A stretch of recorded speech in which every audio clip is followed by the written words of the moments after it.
A lawyer for President Trump reportedly floated the idea of pardoning two, I think maybe three, former advisors, Michael Flynn, Paul Manafort and Rick Gates. Judge Napolitano is with us now.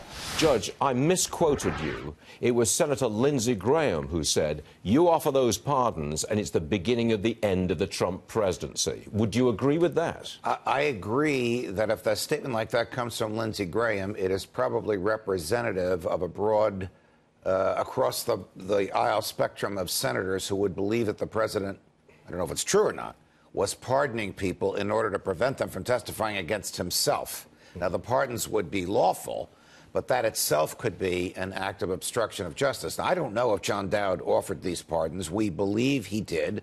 New York Times says it. Those of us who watch these things also have our own sources on it. So it would depend upon, and this is almost impossible to prove, Stuart, what was in his mind.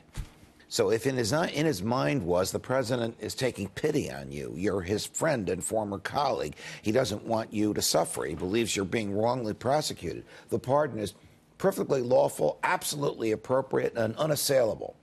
But if the purpose of the pardon was to interfere with their spilling any beans about the president to Bob Mueller, then the very offer itself could be an obstruction of justice against John Dowd. This would be catastrophic for the president if one of his former lawyers, Dowd's the one who resigned last week, one of his former lawyers got in the crosshairs of special counsel. Look, I think most of our viewers, and perhaps myself included, we're confused about all of this lot. We don't know all these names, what they did, where they're coming from, what they're supposed to have done, pardons. We don't know what on earth is going on. Do you think there is something that, I mean, I'm asking for an opinion here, not a fact, but do you think there is something there which is an impeachable offence committed by our president will take him out of office? I don't know the answer to that, but I do know, and I've used this analogy before, so forgive me for repeating myself. It's a 10,000-piece jigsaw puzzle, and some of the puzzles are infinitesimal. There's some parts that are put together and clear, and other parts that are not. And only one person has seen that puzzle. Mueller. So we don't know what he has and what he doesn't have. But he tipped his hand in a tantalizing way Tuesday night when he filed a document in federal court in Alexandria, Virginia. It was a sentencing memorandum on this Swedish lawyer who pleaded guilty to lying to FBI agents, Alexander van der Svar, whose father-in-law is a Russian oligarch and in the close circle of Vladimir Putin.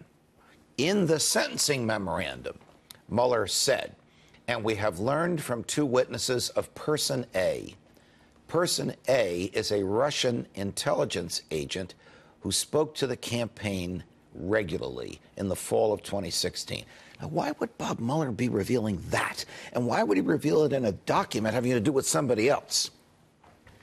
To address the no collusion crowd, that there is a little something there. I'm trying to answer your question.